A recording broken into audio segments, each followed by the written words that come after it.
4-6 বন্যায় ভেসে গেল বিসিবির সকল সমালোচনা। সিলেটের 191 রানের টার্গেট টপকে বাজিমাত শান্তর রাজশাহীর। ব্যর্থ ইমন আফিফের দুর্দান্ত ব্যাটিং।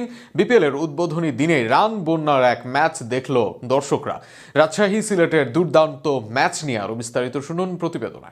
সেঞ্চুরি করেই নাজমুল শান্তর সেই ভো দৌড়, তারপর লাফিয়ে উঠে উল্লাস। প্রিয় ব্যাটে ট্রেডমার্ক চুমো বাড়িয়ে দিলেন ভক্তদের দিকেও।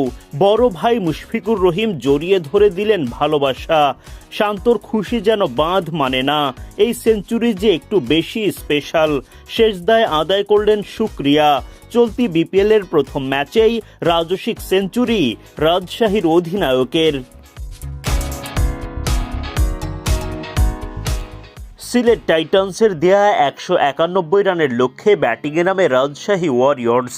খালেদ আহমেদের ফাঁদে পড়ে তাদের ওপেনার তানজিদ তামিম 10 রানের বেশি করতে পারেননি। আরেক ওপেনার সাহিবজাদা ফারহান মিরাজের শিকারে পরিণত হওয়ার আগে করেন 20 রান। দুই ওপেনারকে হারালেও দলকে চাপে পড়তে দেননি অধিনায়ক নাজমুল শান্ত। বাউন্ডারির পসরা সাজিয়ে দলকে সঠিক পথে রাখেন তিনি।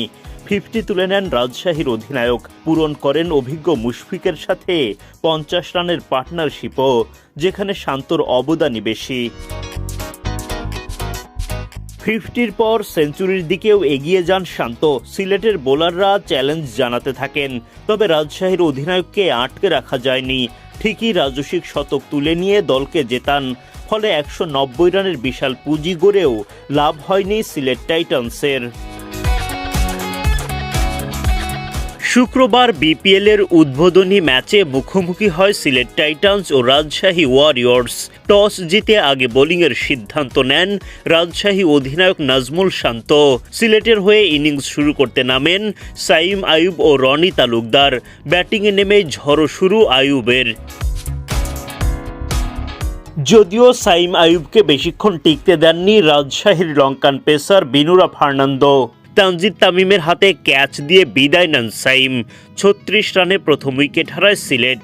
এরপর হজরতুল্লাহ জাজাই এসে যোগ দেন রনি তালুকদারের সঙ্গে। পাওয়ার প্লের 6 ওভার শেষে 45 রান তোলে সিলেট। জাজাইকে উইকেটে টিকতে দেননি সন্দীপ লামিচানে। ডাউন দ্য উইকেটে এসে লামিচানেকে মোকাবিলা করতে যান জাজাই। দুর্দান্ত স্টাম্পিং মুশফিকুর রহিমের।